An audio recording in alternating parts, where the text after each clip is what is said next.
Phil, my camera is not turning on. What? The camera is not turning on. I'm in the Zoom meeting and I have the camera turned on, but it's like not showing me. Like the camera's on, but it's not like on.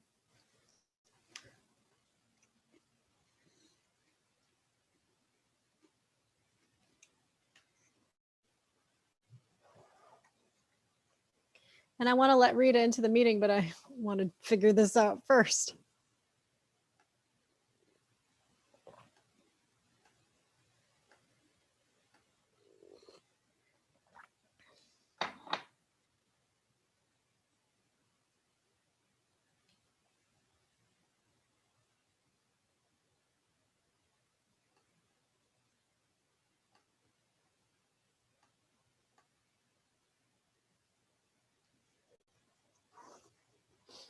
Oh, you couldn't figure it out.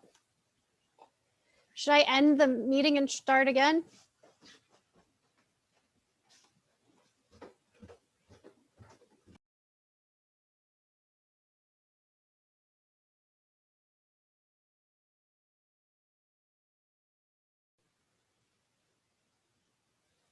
It says to join with audio and then it doesn't have any video.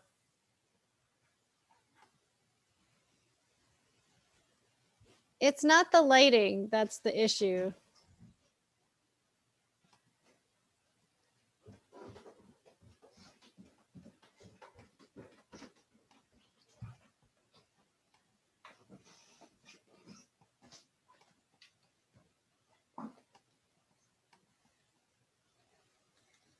Is that the light? Okay, turn your video on. Okay.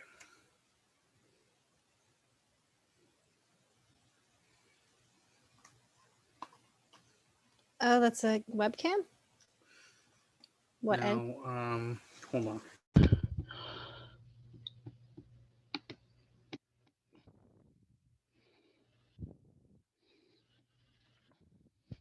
Just go to the video. Go to this. Oh, wait. Oh, boy. Now, this isn't super stable, so just be careful. Okay. And that's temporary because I need The picture does not look good.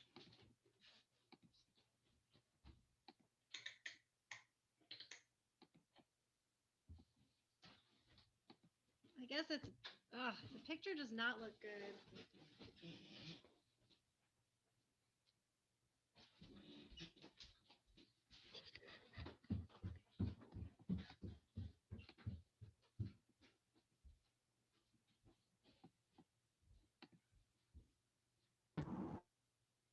Hi, Rita Jo. Izzy, hello, girl. How are you? I'm good. I'm just having a little bit of technical difficulties, but it's okay. I'm just using like an external webcam and my partner's setting up a light, which is very bright. No, it's okay. Is that good or no? I don't need that one. That is just really bright. Where is your That'll be good. partner? Want to say hi to Rita? Oh. Hello, partner. No, we gotta get more of your faces. Like that.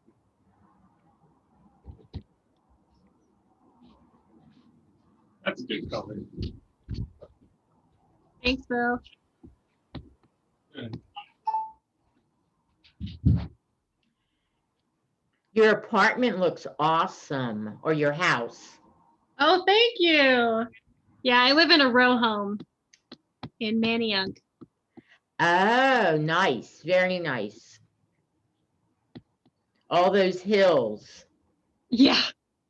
Yeah. In a wheelchair, they are fun to go down, but coming Yeah, back up but is going up, different. not so much. Well, you know what? As an able-bodied person, going down is easier than going, back up. Right, yeah. So I get that. We'll Has- see how many people come today. I think there's only like 3 people registered. Okay, and then do you know how to turn on the closed captions? I do. Oh, actually, enable auto transcription. Here we go. There you go. Okay, we got this. I hope Vicky feels better after resting. It's not fun. Yeah, I saw she said on Facebook she had her second shot of the Mhm. vaccine, but it wasn't, it was making her like all sorts of funky. Mm-hmm.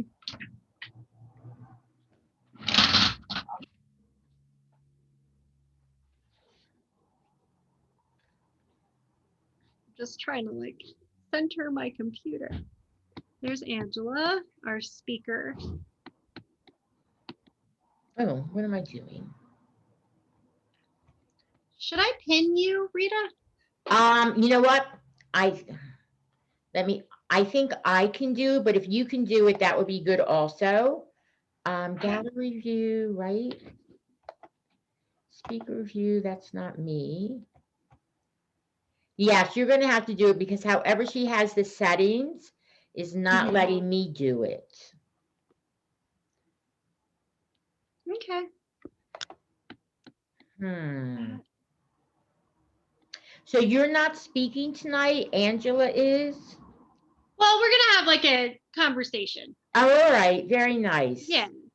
Yeah, it should be good. I thought we'd do something a little different this time. All right, I'm gonna admit the 2 people.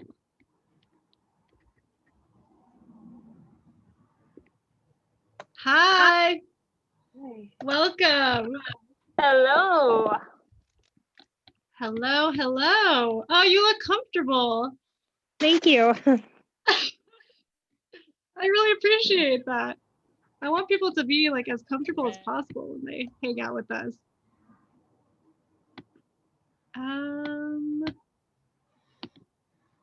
Sorry, I'm having a little bit of technical difficulties tonight, but we're gonna be okay.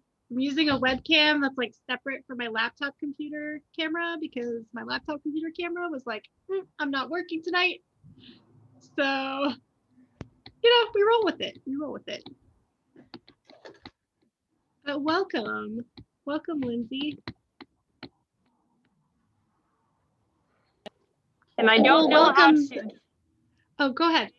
I don't know how to change my name to add my pronouns. So I think the way Vicky has the settings that only the host can do that.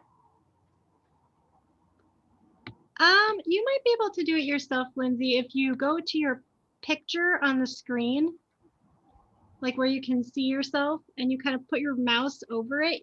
A little blue box should come up at the top that has 3 dots. Let me know if that works, because on my end, when I do that, Izzy, only the mute button is coming up. So that's why I can't spotlight or rename myself. So I don't know how Vicky has her settings. Interesting. Yeah, settings are just, we will roll with it, see what we can do. I think I just did it, did I? You did it. Yes, you did. Well, I don't know why I can't do me.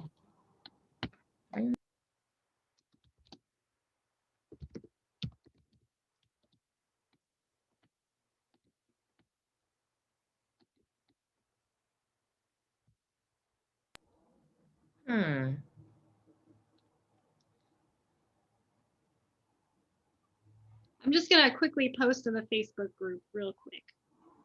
One more time. See if we can get some more people to show. I'm also gonna I think I'm live streaming this. I think. I am definitely recording it. I know my I may or may not be live streaming.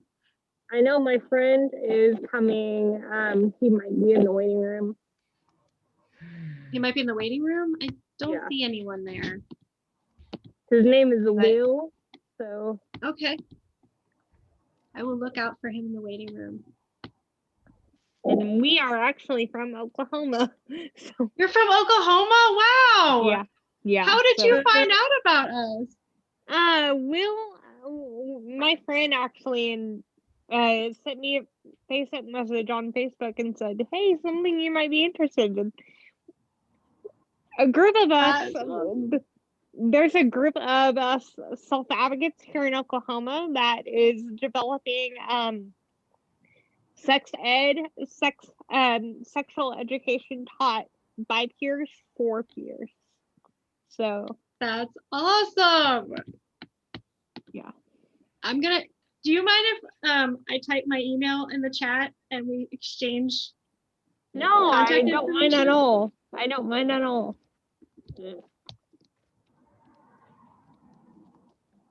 Where in Oklahoma? Owasso? Oh, I don't know where that is. Do you know where Tulsa is? I do. It's fairly close to Tulsa. It's like the next town over from Tulsa. Nice, very nice. Yeah. Oh, that's so awesome. But the sexuality curriculum is being built by self-advocates all over the state. I'm just from Owasso myself, so that's why I said Owasso, but it's actually being built by self-advocates all across the state. That's so awesome to hear that work is happening. And then yeah, we've been doing it for about a year. And are you familiar with Rochelle Pravada? Have you ever heard of her? No, I haven't. She is a Ohio sexual educator, and she's been in the field of educating people about sex for 30 years. So she's kind of been our main trainee, main expert. But I'm gonna talk to him and see if you would be more than willing to get on. I mean, yes, we would be happy to have you. Yeah, I think I would love to learn more about your project and what you're doing with it, and like what kind of content you're including in the curriculum. I'd love to know like what you choose to include, because it's more important that it's coming from. I see your friend in the waiting room. I'm gonna admit him. It's more important that it's coming from self-advocates, because you know yourselves the best. Yeah. Hi, welcome. And a lot of times, like especially, okay, never mind. My mom is on another meeting and she's like telling me I'm being too loud. Okay. We can always meet another time. A lot of times, parents with childs with disabilities, they don't often talk to their child about these types of things because I think we're not having those feelings and wanting to explore. Yeah, that is super unfortunate. I have found that in my experience being a sex educator. I'm disabled physically, and I work right now with Planned Parenthood of Delaware, and I live in Philadelphia, but I work with Planned Parenthood of Delaware, working with people with intellectual disabilities, mostly like adults between the ages of like 17 to, well, teens to 25. And I found that like most of their parents haven't started the conversation with them before they get to that age. And then like, where was this information when I like really needed it? Or like a 55-year-old person who's in a group home and who's like, I don't know what condoms are. Like no one's ever told me that. I'm like, super important information. So I love that you're working on a curriculum. I'd Yeah. like to learn a lot more about it. All right, well, it is 7 o'clock, 7:01 now. So I think we should just get started. This is being recorded, so it will be available later for people who weren't able to make it tonight. To keep it super accessible, there are captions available, and we have our ASL interpreter, Rita, at the top. She is pinned. I believe everyone should be able to see her. If you cannot see her, let me know. Let's see, what other, I have a list. I'm Izzy Kaufman. I'm the Vice President of Disability Pride Pennsylvania. And today we're doing Let's Talk About Disabled Sex. This is our third installment of the series.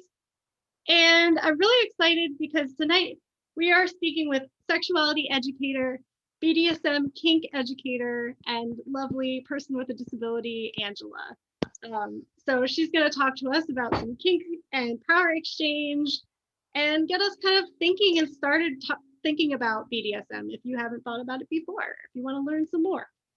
And before we get into it, some announcements about Disability Pride Pennsylvania. Sorry, we used to be called Disability Pride Philadelphia, so I might accidentally say that. It's just a force of habit, but we are Disability Pride Pennsylvania. If you want to donate or support our work, please visit disabilitypridephiladelphia.org. And we have some more upcoming events. On April 27th is Comedians with Disabilities Act. We're going to have some great disabled comics come on and do a virtual show. And we're going to be able to be unmuted so we can like clap for them and they can hear us, because one of the big things they were talking to us about was in the pandemic, performing as a comedian and not hearing applause or not getting feedback from the audience. So we are taking that in stride and going to have a nice fun time with that. So that's at 8 p.m. April 27th. And then we also have Disability Pride Virtual PA, which is our big celebration of the year. We do one every year. It used to be, let me let some people in. It used to be a parade in the middle of Philadelphia, but since it's the pandemic, we're keeping it virtual. We're gonna have 3 events per day. And there's a variety of events. They're gonna be about technology, assistive tech, sexuality, of course, health and wellness, meditation, policy, all that. And I think that's all that I have to say about Disability Pride Pennsylvania for now. So I think we're going to start. And Angela, I'd love for you to introduce yourself and give us a little taste about who you are.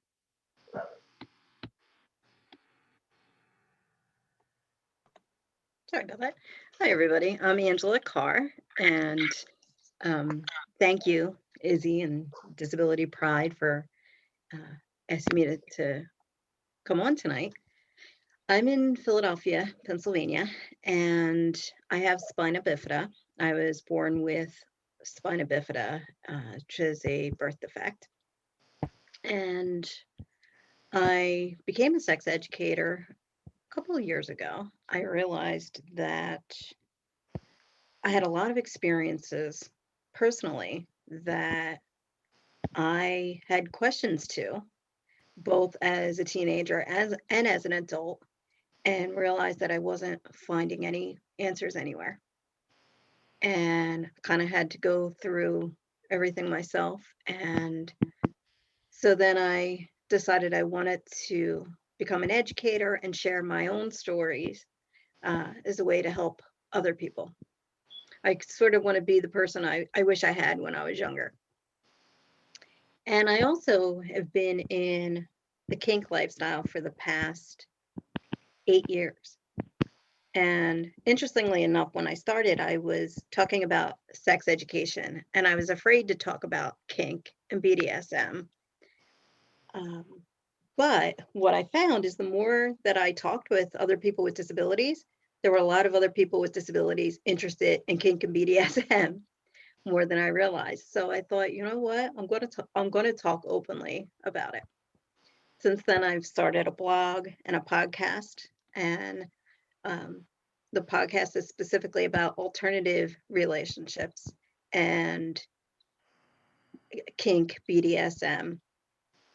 So I saw someone to say, please explain. So let me talk about, I'll just explain BDSM and kink. I know, Izzy, you had some questions, but I just want to. That was going to be my first question. So. Oh, okay. So BDSM stands for bondage, discipline, dominance, submission, and sadism, masochism. So when people think about BDSM and kink, they think about, someone being in a dungeon and being whipped or flogged, being beaten, that kind of thing. That's kind of like the image that we have in our mind, right? And for some people that may be what it's about, but it also can be something very sensual. It doesn't have to be really extreme. It can be, if you're just experimenting. For me, I came into the kink scene when I was married. I was with my husband, and we came in and we were looking for ways to spice things up. And I had always been interested in things like handcuffs and blindfolds, and being spanked, things like that. And so those things are considered kinky. And so I hope that answers a little bit of your question. There's also, there's the play side that we think about, where it's, it might be different acts that we do. One person gives the act to the other person, one person receives, right? So if someone is spanking someone, the top is the person that is spanking. The bottom is the person that's receiving that spanking. But we also can talk about relationships and different types of relationships. And that's where the dominance submission comes into play. And I'm going to stop there and see if Izzy has questions for me. I really appreciate you explaining that, because my first question was a brief explanation of what kink and BDSM are. And then I wanted to ask a little more specifically about what is a dom versus what is a sub, and what are those roles? Mm-hmm. So I actually have been in a what we call a power exchange relationship for the past 5.5 years. And basically, if you think about in any relationship, say if there's two people in a relationship, we'll start there.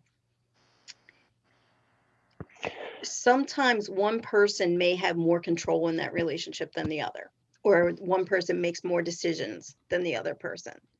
Where are we going to go to dinner tonight? What are we going to do this weekend? One person kind of takes charge, usually. Then you have other couples sometimes that might clash or fight over who has control in the relationship, right? Where they might argue or that type of thing. In a dominant submissive relationship, it's predetermined ahead of time. It's negotiated that one person in that relationship is going to be the dominant, going to be the one that makes the decisions, going to be the one that decides what to do. And so the one that decides that would be the dominant. And then the submissive would be the one that would, agree and follow along with what the dominant wants.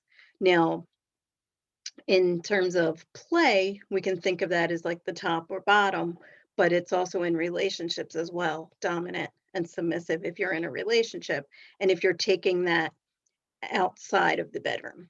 So, and that's what I've done in my relationship. I'm a submissive, and so I have a dominant who makes the decisions for both of us as a household. And I didn't come into that relationship lightly. That took many years to develop. And I feel like the longer we're together, the stronger that becomes.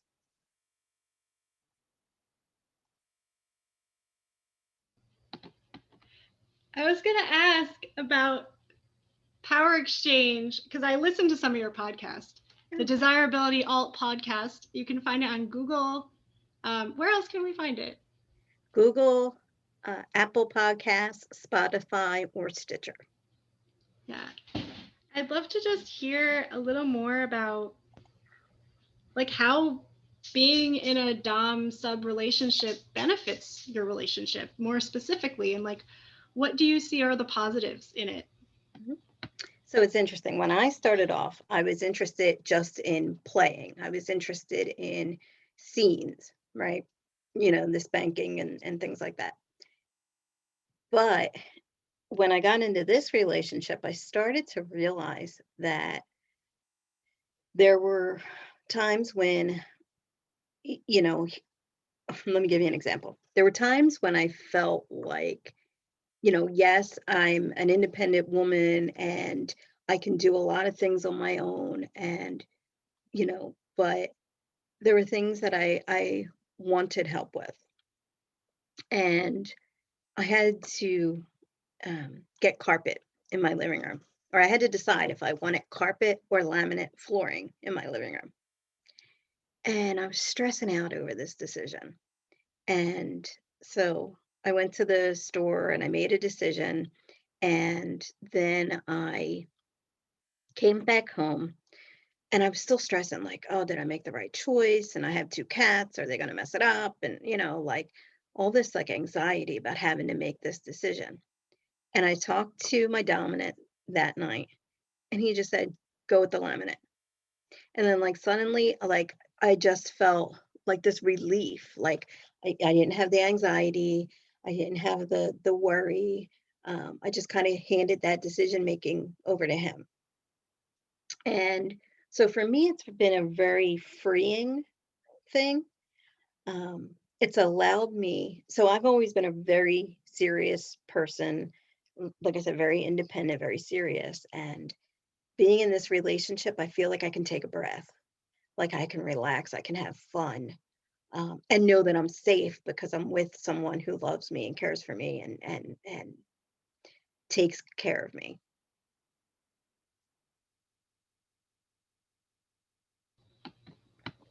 Yeah, so you feel like being in a relationship like that is like supportive, and it's truly like you're just safe and able to negotiate if you need to, but like it's still your understanding of the relationship is that you're a sub, he's a dom.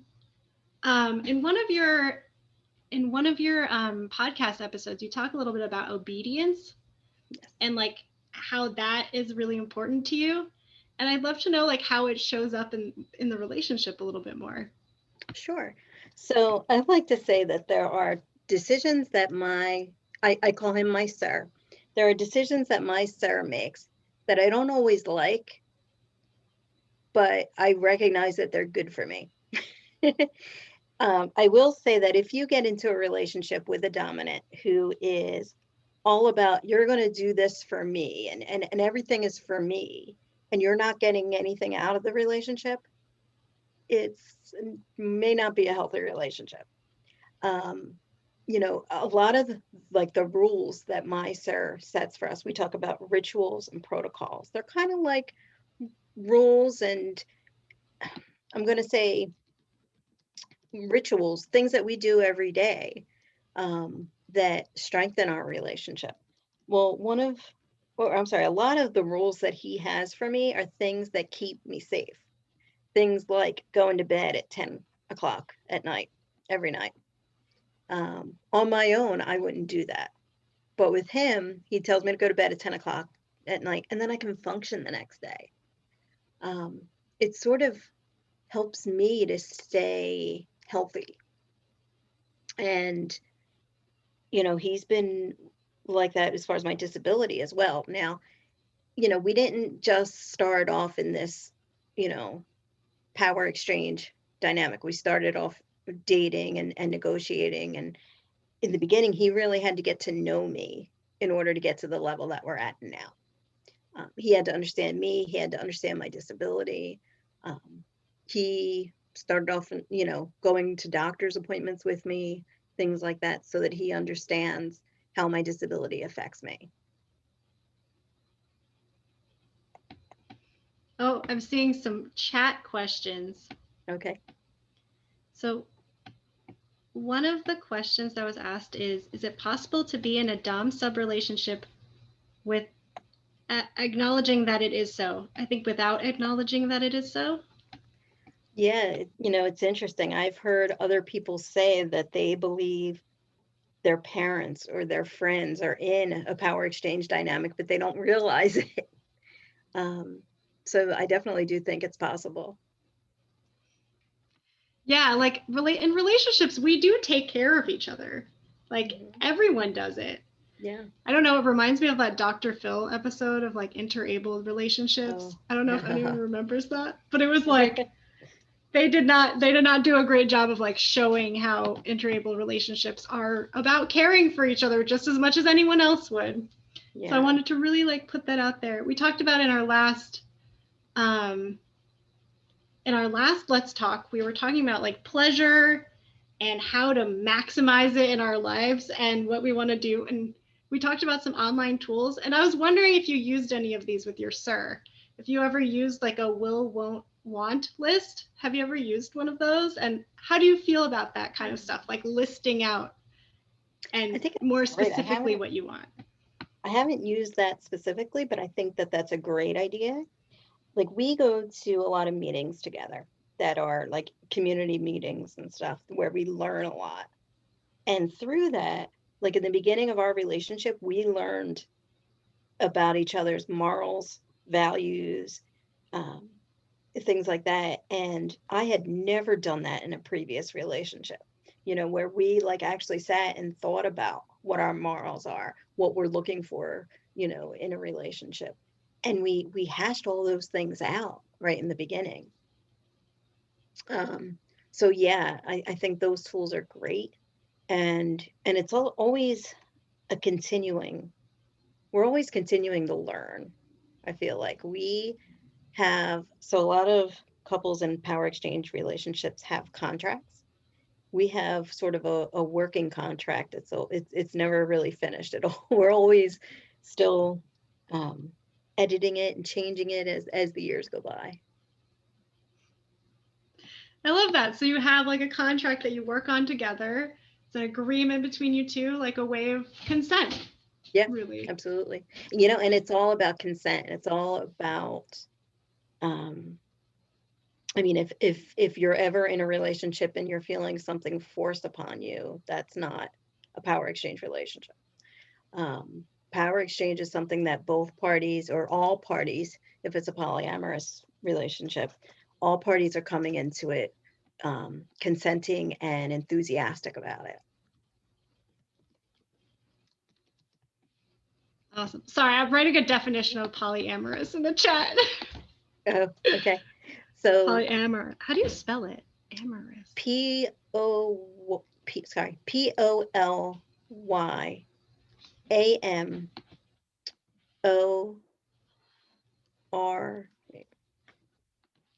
Yeah, it's R-O-R-U-S. Yep, you got it. Thank you. So, yeah, I actually was polyamorous with my husband. And we came into the scene because we were looking to date other people. So meaning that we were having multiple relationships. I realized while I was married that I was bisexual and started dating women. And my husband was very supportive. And we started going to meetups and events. That's sort of how I started in this lifestyle. Nice. I was going to ask, the meetups and events, there's a name for like when you go out before playing with someone and like where you meet somebody. Can you tell me like what those are? Yes. So that would be called a munch. A munch is a it's just meeting up. It's like a meetup where you meet up at a restaurant or a bar, somewhere where there's no play, no one gets naked, and you just meet and get to know people that are also kinky. So I would recommend that if you're interested in kink or power exchange, you know, one, do your research, but two, like going to a munch and getting to know people in your local area is really important. Not just like if you're looking for a partner, but looking to make friends. I've met some of the best people in the lifestyle. And that's includes other submissives that I consider like chosen family. Um, but just also in terms of like staying safe, you want to, if you're submissive, you want to meet other submissives that are doing the same thing. If you're on the dominant side, you want to meet other dominants. I think it's a good way that we learn, and it's a good way to learn some of the history and learn some of the things that are expected of you and not expected of you in these types of relationships. When I read an article, and a person who is a sub, she always asks her new doms, like at a munch, like she would ask them, will you ever let me dominate you? And like the answer to that question is super important to her, because it's like, well, what is the ego on this person? And like, is this person really like a kink aware dom, or are they more of a kind of an outsider dom? Mm-hmm. Yeah. Yeah, I just thought that was so interesting. Yeah, and it's funny, like with some of the play that we've done, when my sir learns how to do some of these things with me, he often will. So, for example, I was interested in fire play, and that's a very specific skill that you need to learn how to do, right? Because it can be very dangerous. I mean, and anything that we do in BDSM can be dangerous. So, in learning that, we went to a class with a service top, someone who's very skilled in that, and he had the person, do the fire play on him before he learned how to do it to me, because he from his perspective, like, I want to know how this feels before I'm going to do it to somebody else. Mm-hmm. And from my perspective as a submissive, I want to learn everything I can about flogging, or like the tools that we use, and the whether it's wax or it's fire or it's electric, any type of play that we do. For me, if I'm going to do it, I want to learn about it, because if someone's going to do it to me, I want to know that they're doing it correctly. Yeah, safety is very important. In the chat, we actually have a question, which is fire play. Please explain. So fire to me can be very almost like fire massage. It can be used like on the back, or along the arms, any area really. But it is something that you want to do with someone who really knows what they're doing. But if you ever go to a public play space, they usually have one or two people that are doing it. And it has to be, some play spaces are not equipped for it. It has to be a place that is equipped for it. But it's a very specific type of skill that you need in order to do it. Yeah. So, it might be just someone taking a little bit of fire, like across your arm, like it gets very hot and things like that. So you have to be really, really careful with it. I only mention it because it fit my example, but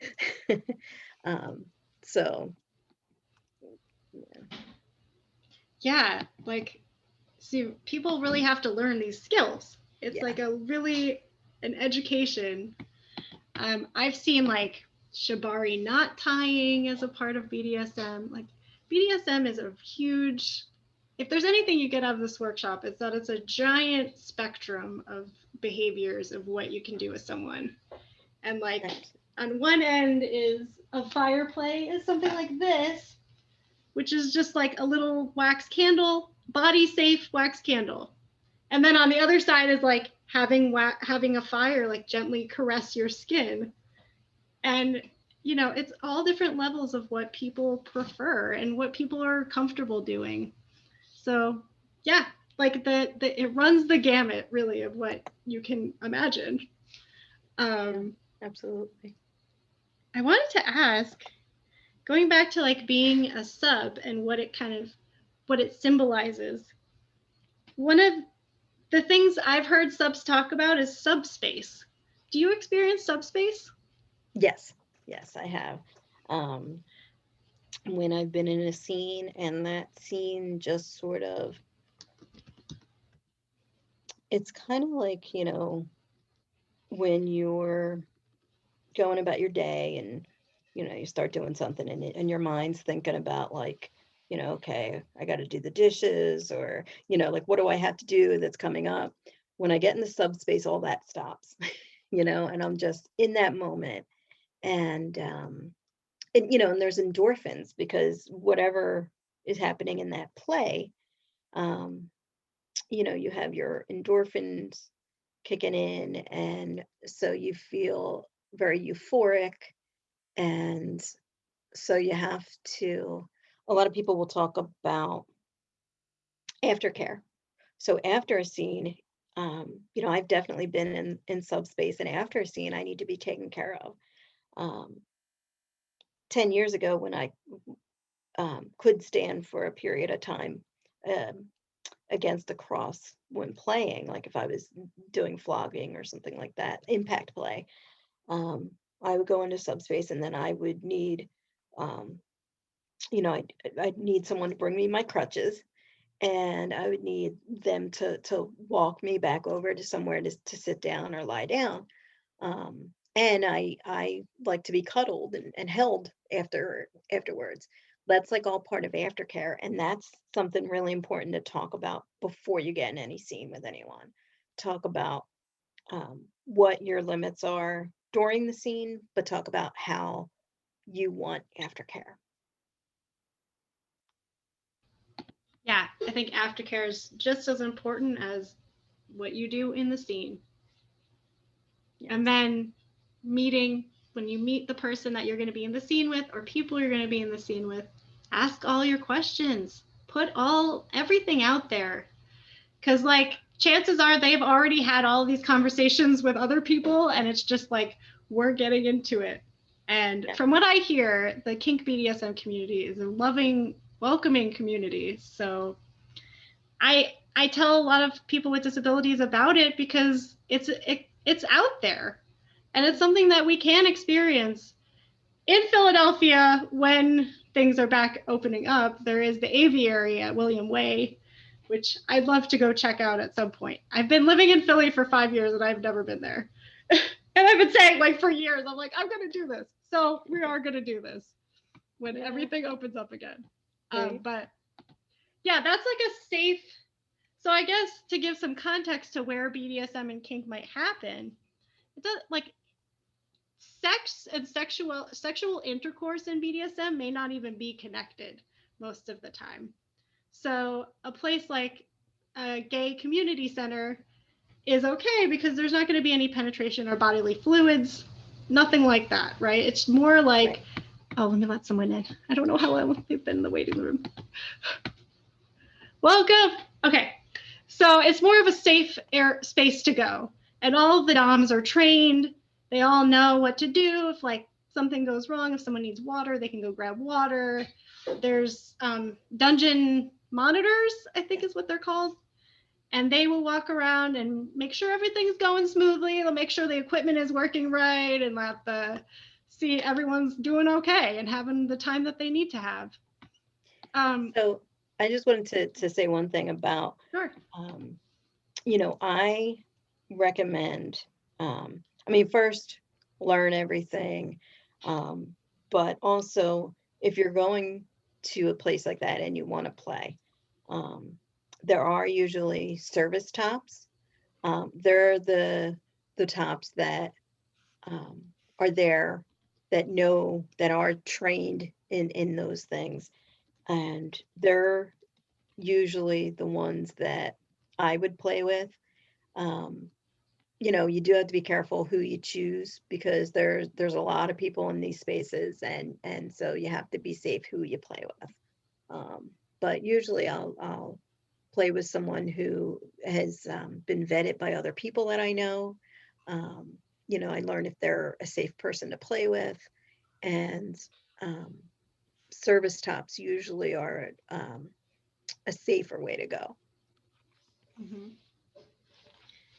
So, rewinding back a little bit, you mentioned to do your research if you're interested in getting into kink and BDSM, and we talked about munches. But I'd love to know if there's like certain websites that people should check out, or places that we can go on the internet that are safe to learn about BDSM and kink and even meet people. Yes, absolutely. So I'm going to recommend 3. One is kinkacademy.com. They have a lot of different videos, articles, all about kink, BDSM, all these different topics. You can basically go on there and search what you're looking for as well.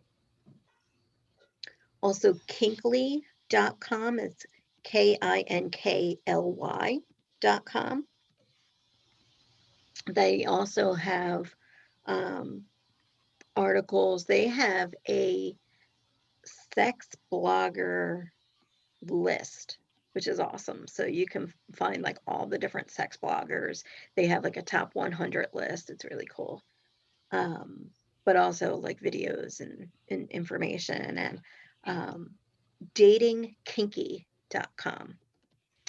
They have 2 parts. One part is like a dating site, and I never really gotten involved with that myself, because I'm in a relationship now. But the other side is they do educational events. So they'll have different trainings, and you can sign up to be a member on there and get access to all their different trainings. Actually, I believe all 3 sites have, like, you can get membership, and then you get access to more and more of their training videos, things like that.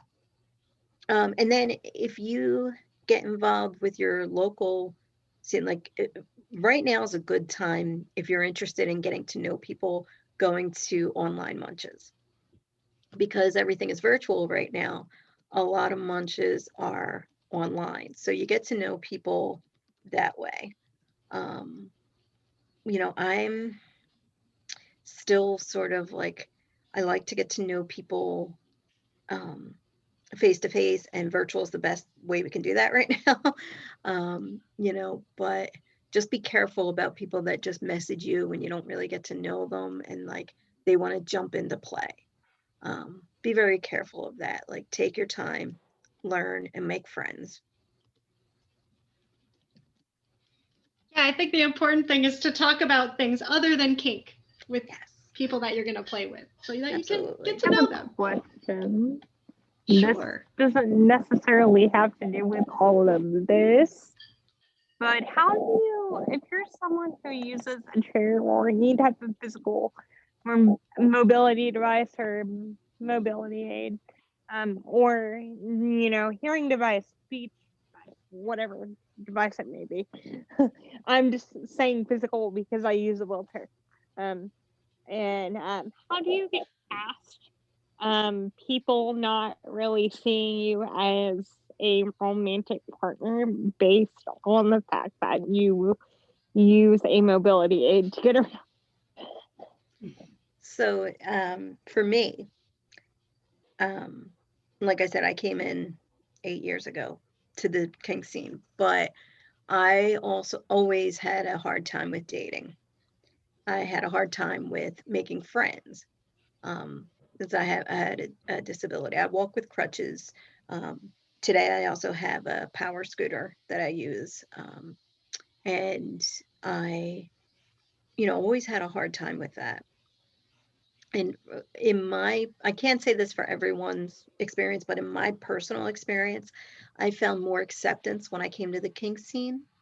And I don't know, I suspect it's, to me, the kink scene seems very open to accepting people of different genders, different races, accepting people with disabilities. I feel like when I came into this scene, I went to a munch first, and in a bar, other people would never come up to me and just introduce themselves to me and start flirting with me. But at a munch, when I went there, other people came over and they introduced themselves, and they, the focus wasn't just about my disability, right? They didn't just start asking me like, what disability do you have? Why do you walk with crutches? But they talked to me about, like, oh, what's your interest in kink? Why are you here, kind of thing. And so that was really a nice change for me. I hope that answered your question. Like, that was a important question to ask. Thank you. Yeah, that's a really good question. Like, how to see, how help other people see, like, people with mobility aids are valid, wonderful sexual partners. Absolutely. Yeah, that's like why I do the work I do, I think, because I'm like, why do so many of us feel that stigma, then also like we want to learn more about sexuality, and maybe that information is not like accessible to us too. Mm-hmm. But yeah, I think that I'm still like processing how to date in a wheelchair, and I've been with my partner for 12 years. Like, I think like I did have trouble like connecting with people, and I think it took me like moving to Philadelphia to like learn to meet other disabled people and see how they were. I don't know, like, it's a process. It's a constant process. I feel like it's like coming out as queer, because I'm queer, and it's like you're always coming out. It's like a process to to everyone. So I think like a long-winded way of answering this question is that we are awesome sexual partners, and we have to just show other people that. We might have to be very blunt and honest and say to other people like, I'm down to clown. I'm down to have sex. Like, do you want to have sex with me? And like, sometimes we just have to do that. And we might have to be a little more forward. Yes, I agree. Yeah, because I think people are so like weird about disability. So weird, to like the point that it's like, I just don't want to hang out with other people. I've had like experiences in bars where people, yeah, right, people might be more stuffy about that in Oklahoma. I've had people come up to me in bars and ask like, hey, like, do your parts still work? Like, can you have sex? I'm like, how rude is that? Would you ask someone who doesn't have a wheelchair if they can have sex? Come on now. Exactly. It's honestly the most common question that people with disabilities get is, can you have this type of intercourse? Mm-hmm. Yes, we can. It may just be physically harder. Right. It may just have to be a little more creative, is what I always say. Like, we might have to use pillows or extra devices, or we might have to have another person in the room helping us. So I think, unfortunately, if we do want to access our own pleasure, sometimes we have to talk about it with people, and it might be a little uncomfortable. But we have to practice and just sort of like think about what we want, figure out how to get it, access it. Yeah. And I just want to add to that too. I think, in the kink scene, we talk about everything before we do it. We negotiate. I mean, you know, I mean, some people may not, but the healthy way to do it is to talk about everything before you do it. And I think that's part of what attracted me to it, because it helped me, you know, as a person with a disability, I have to talk about how my body's going to react, you know, what positions I can and cannot get into. I have to talk about all those things before having sex. And kink, you have to talk about what your likes and dislikes are, you know, so it kind of just helped me to be able to advocate more for myself, to get more comfortable with talking about sex and what I like, what I don't like, you know, what positions work for me, what doesn't work for me. It just helped me a lot with that. I see a question, can you call safety during play? Absolutely. So different people have different words, safety words that they use. If you go to a public place, the words are typically green, yellow, red. So green is go, yellow, slow down, red is stop. As soon as you say red, if you're in a public scene, that scene stops. If the person doesn't stop, there are dungeon monitors, like Izzy mentioned earlier, that will be walking around and listening for you calling red. So red is definitely stop, and all action stops. Yeah, it's a really good question. Yeah. People can have different and with safe yellow, words. I'm sorry, go ahead. No, go ahead, Angela. With yellow, you know, it might be that you want to slow down because maybe you want to switch positions, or maybe you're not comfortable, or if you're tied, maybe a tie needs to be a little looser, or, you know, something like that. You know, you can stop, talk about what the issue is, and then keep going. Awesome. I just want to remind everyone that we are talking today about kink and BDSM, and to welcome all the people who came in just now. And welcome. I'm just going to remind you that we're talking with Angela Car from the Disirability podcast, and I'm linking it right now so you can check it out. Yeah. So we're continuing a conversation today. So we talked about, oh wait, you were going to talk about yellow. Oh, I I interrupt? think I did a little bit. Yeah, we're good. Okay. Awesome. I think I said what I wanted to say about sometimes when I'm like working with people with intellectual or developmental disabilities, we'll use like the red, yellow, green to just talk about like what we like and what we don't like. So it depends on the situation and like who I'm talking to, but I'll always customize it to the person. So I might say like, they made you a special dinner for your birthday because I know that they have a partner who would do that. So I think like red, yellow, green is a pretty good safe words to use just in general in your own, like if you're not playing with people that you might not know as well, if you're playing with people that you know very well, having safe words is always a good idea. Yes. And I want to open the floor now since it's 7:45. You've been asking questions, like keep them coming. If you have more questions, now is the time to ask them. And we'll try to like answer all of your questions as best as we can. And I'm just going to scroll up. So I wanted to say more about just finding pleasure as a person with a disability. Because I think so often the focus is like our ADLs, our activities of daily living, like, you know, how we get our clothes on in the morning, who is helping us take a shower, or what have you, right? But like, I feel like kink and BDSM kind of brings like an element of that into sexuality. Yeah, thanks for piecing that in there. Brings an element of that into sexuality. And I think like even there are some kinks that are kind of medical related that some people with disabilities might find horrendous and others might find beautiful and wonderful. So do with that information what you will.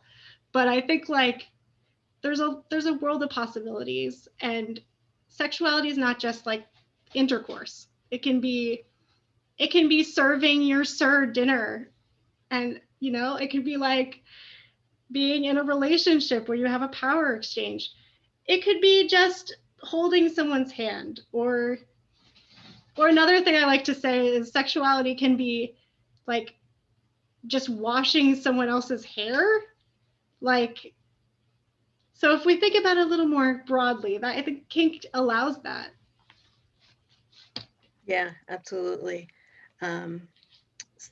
So for me, I have some pain issues when it comes to intercourse. And so kink has allowed me to be more intimate and to find other ways to be intimate besides intercourse. And also, in a power exchange relationship, one of the big things that you might hear is that the submissive kneels before they're dominant. Well, I can't kneel, but we have our own ritual where when my sir comes home at the end of the day, I sit down next to him and I take off his boots. So just because you hear something that you think, you know, might not pertain to you, or it might be something that, you know, you're not able to do because of your disability, don't let that stop you. There are other ways to do things. It doesn't always have to be the same way that everybody else does it. Yeah, thanks for saying that. We don't have to try to do things quite the same way because our bodies are all different anyway. So we're gonna have to be creative. If we're talking like very specifically about being You're creative, just I'm breaking up. Oh, let me see if I adjust the microphone. How about now? Does this sound better?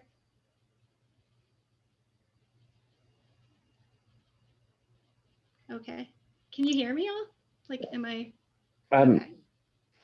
We can hear you, but you're just breaking up a bit.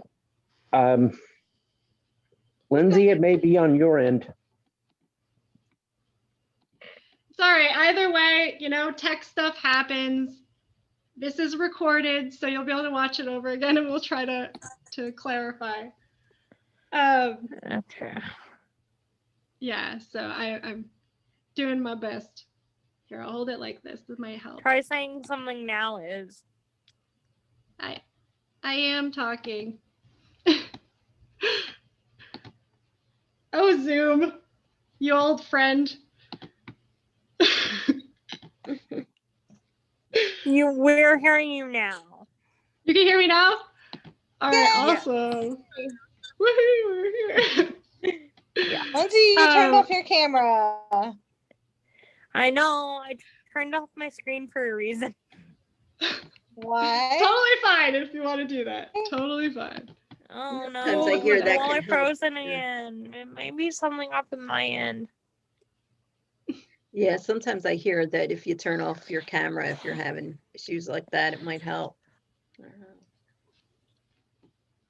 Yeah, we've been on Zoom so much, and we still have so much to learn.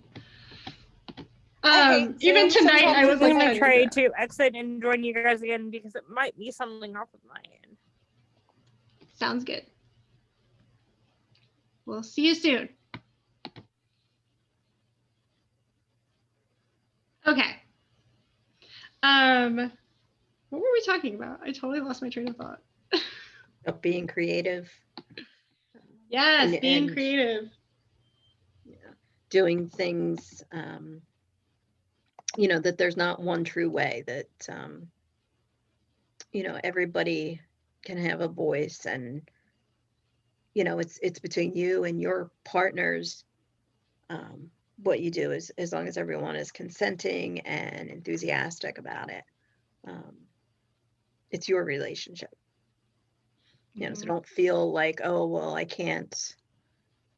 You know, for me, when I first got into this power exchange relationship, I thought that this was all about domestic service. I thought, well, I'm not really good at cleaning the house and that kind of thing, so I'm not going to make a good submissive. And my sir saw that I had a lot of potential because there's a lot of other ways that I can give service. Turns out I actually enjoy doing paperwork and making phone calls, and I do a lot of that stuff for my sir today. So there's a lot of things that we can look at, what you're interested in, what your skills are. That I think, just to reiterate what Izzy had said, we have a lot of potential and a lot of things we can offer in a relationship, whether it's vanilla or power exchange. Yeah, we are a freaking gift. We are a Yes. gift. So that is what Izzy, I'm putting out Lindsay's tonight. in the waiting room. Oh, yes, thank you. Welcome. This is like super casual. Sorry, so guys. I thought it might be something off my end. So, well, welcome back. So I see that communication was always the best part of the relationship. Everyone else follows. Yeah, everything else follows after that, for sure. If you have good bones, good communication from the start, you're gonna be doing okay. Yeah. I think a lot of like movies and TVs don't show healthy relationships and don't show like how they really form. And so we might have some ideas about what they look like or what we think they should look like, and like, if possible, try to just throw that out and just be you. Yeah, and they often don't even show a person who has a disability. They often just show, normal on normal. I mean, typical on typical. They don't show and are able. They don't show disability on disability. So. Have you seen Special, Lindsay? Yes. Speechless? I mean. Yeah. Special and Speechless are both so good. Yeah. I think I haven't heard of Special, but I've heard of Speechless. Yeah. If you're interested, it's on Netflix. Special is, I don't remember his name, Ryan something. Special on Netflix. Hey, Izzy, have you seen Peanut Butter Falcon? I have not. That's a good one. It's got a disability Down syndrome guy in it. It's funny. Good. I love like these recommendations. Put them in the chat if you think of something that is like a good representation of disability you want us to see, because then we can talk about it. There's another one. I think is it called Dating on the Spectrum? It's all about dating for folks with autism. Love on the Spectrum. It's Love on the Spectrum. Yeah. Thank you. And another one, if you like reading books, this guy, I'm not sure if you've heard the heard of the YouTube channels, Scrubby and Grubs, Swarmy and Grubs. But if you're interested in reading books, it's Strangers Assume My Girlfriend Is My Nurse. Now, granted, there are some slightly inappropriate parts in it, but he just keeps it real as a part of, living with a disability and being in a relationship. And he is dating someone who is typical, so they're enabled in terms of.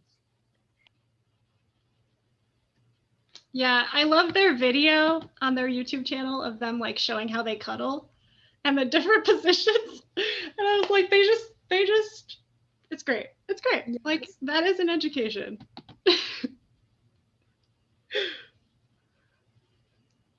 There were people who thought that my SO was my daughter. Oh, I get that. I get that. That happens right now to me. It's terrible. I've had neighbors who think that Sarah and I are siblings. It's like we're going out. Like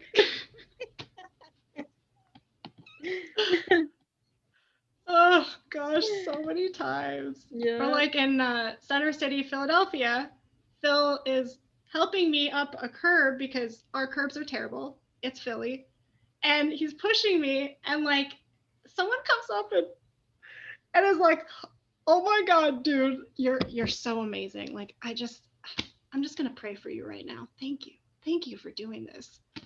And I'm just like rolling my eyes so hard. Yeah. So I mean, we get it. Mhm. Yeah. Sometimes it's nice to just name it, but it's also like, why does this just keep happening? And it's because of the like misconceptions about disability. So we just have to keep like teaching people with disabilities about sexuality, because I think that builds power and agency like a lot. It's just as important as anything else in our lives. So yeah. Are there any other questions? Like anything about, I feel like we could open it up a little bit to other like kink related questions or BDSM or sexuality or relationships, sex toys. That's what we talked about last week. And then not last week, last month. And then next month, I'm thinking that this Let's Talk is going to be about oral sex, how to have oral sex, how to have better oral sex. We're going to talk about anatomy a little bit. We're going to talk about temperature, sensation, nerve endings. It's going to be a good time. Also, exercises for your mouth, because, we want to give the best head. So we're going to be talking about that. I know that might be a little forward, but like, it's cool. We can learn. This is for adults, of course. This is for people who are 18 plus. So just to put that out there. Any other questions?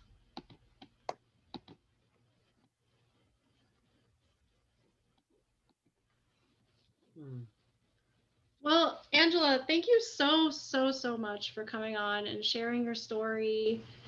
And can you just remind us where we can find you and what you're working on, and if there are any events that you want to promote here tonight?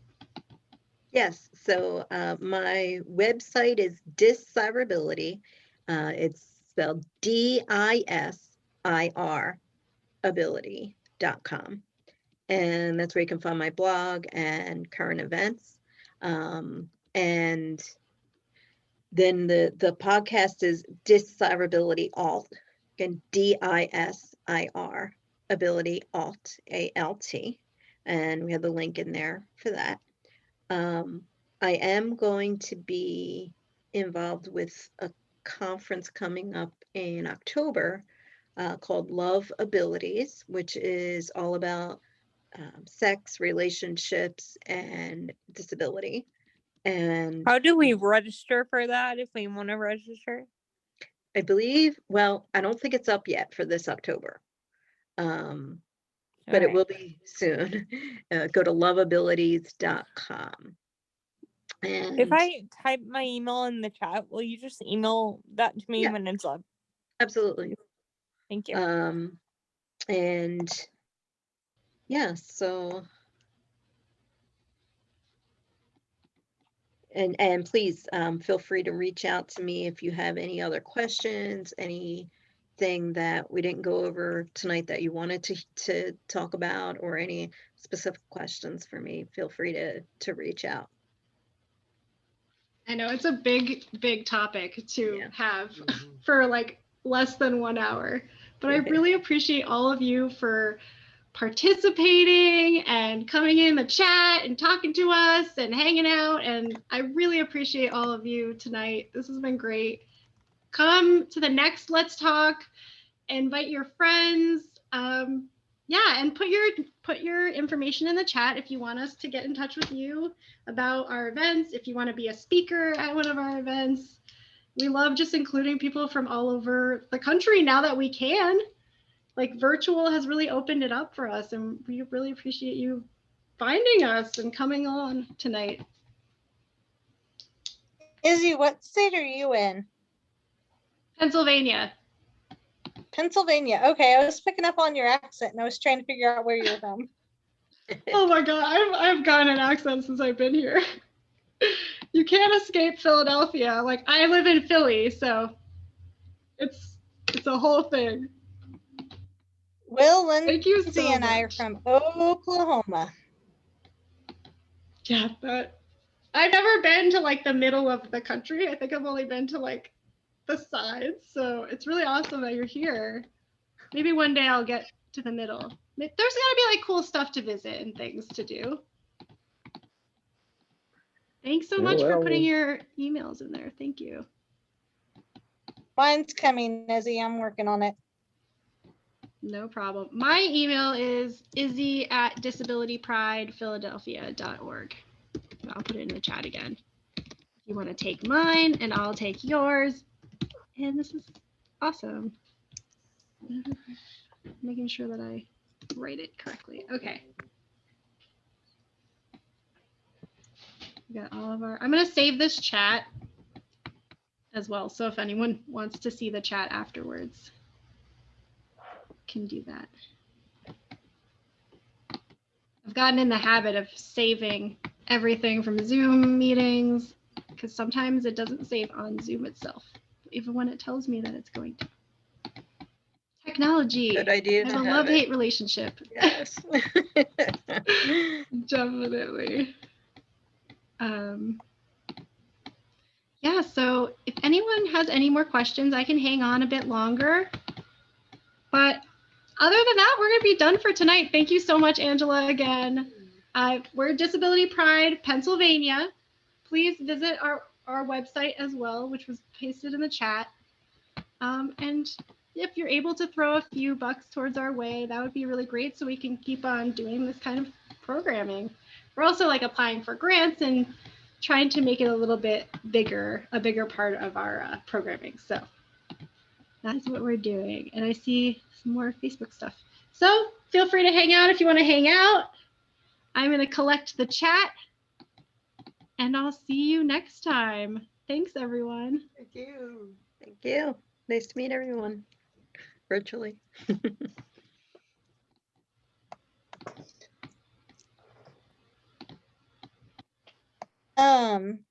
Izzy, I was going to tell you that you're beautiful for one. I love meeting new friends. It's amazing. Some of these crazy people that I associate with, Will and Lindsay, you know who you are. Someone that says he can hack your computer will remain nameless. He knows what I'm talking about. And he can act real mature sometimes too. Or not. But Lindsay and I are involved in a pageant called Miss Amazing, and it's for girls and women with disabilities. And they should have something in Pennsylvania. You can look at Miss Amazing's website and find all their different state chapters. Yeah. Yeah. It's amazing. It's a lot of fun. I won in 2019 and so did Lindsay. Yeah. And we went to Chicago. And they say that Chicago's windier than Oklahoma, but it's not. Yeah. And my we have to have platforms. So my platform presentation was sexuality education for those that have disabilities. And I placed my first runner-up in my division. Oh, nice. Yeah. How do you like, is it like a pageant like I imagine in my head? Like Miss America? It's a pageant. Mm-hmm. It's a pageant, but it's more based on like advocacy than it is beauty wise. But it's more based on like what you're doing in terms of advocacy and what you're doing to help your community. So that's really cool. Yeah. We have what is it called? Miss Wheelchairs, Pennsylvania. Yeah, I was just thinking of that. Yeah, I was invited to apply and then I just never did it. We do have a Ms. Wheelchair Oklahoma. I've known a few of them. And there's a couple of people, Lindsay and Mindy, who are being very modest. What are you trying to say, Will I am? Keep going. Mm. And so with my platform that I did for Miss Amazing is I did it on, I have a puppet who goes everywhere with me normally. Her name is Mindy Lou, and she likes to travel with me. So it's a lot of fun. And we Oh, go, nice. I take her with me, usually to Miss Amazing, which I'm considering taking her this year to talk to the other girls, because some girls respond better to a puppet than they do to people. So I'm thinking I might do that. Yeah. I might take her. I don't know, Lindsay. Should I take her this year? Or should I leave her at home in timeout? Well, because Darcy won't be there, you won't get in trouble. I mean, yeah. Yeah. Oh, that's true. Darcy won't be there this year. I could leave her at home in timeout this year. Yeah. Some of our girls aren't able to do it Um, because they're not old enough for the vaccine yet. Yeah. Right. So, Okay. my I just posted my YouTube channel in the link in the chat. So if any of you want to go look it up, but my platform video is on there. So Awesome. Yeah. So Are if you you friends look with up us on Oklahoma- Facebook? I follow you on Facebook. Okay, awesome. I don't have Facebook, so Um, I have Instagram though. that's how I knew about this thing. I do follow Disability Pride on Facebook. Awesome. Will So is the you one saw who got it. me roped into this thing. Nice. I was trying to see like who saw the posts and how we're getting out there. I found So it out. awesome. I was here last month. I learned a lot, and I just saw your post on Disability Pride about 2 days ago. Awesome. Yeah. Yeah, I have to get better at marketing. I know I got in here late, but I had another Zoom meeting that ended at 7:30. Well, I appreciate you Yeah, being here. I know. From my house, and I Yeah. sneezed while I was at the light and peed myself. So I think I'm gonna head off because I have to eat dinner still. Me too. Me too. Yeah, me too. So- I I've know how been- you feel, Mark. I'm constantly on Zoom meetings from the time I wake up to the time I go to bed. That's my life. Me That's my too. life right now. I've been on Zoom for over 5 hours today. Oh my gosh. Well, let's go take care of ourselves, you know? I like your Let's get some hat, by the way. aftercare. Thank you. It was a gift. Meet each other online, you know? I'm saved the chat, so I'll get in touch with the information I have and the people I have and try to make sure all the connections are made. And I really appreciate you all for coming. I hope you have a Thanks lovely for night. having us. I look forward to next month. Thank you. Bye, Izzy. I hope to talk to you soon.